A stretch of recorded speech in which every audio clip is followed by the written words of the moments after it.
lot of classes in person, online, Duolingo, doing all the things to try to learn Korean. And this is the first time I feel like I'm actually learning something.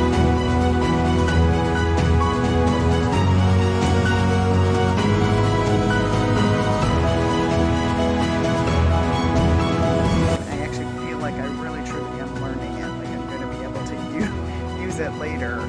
How about some practice with the combined vowels, the non-basic vowels?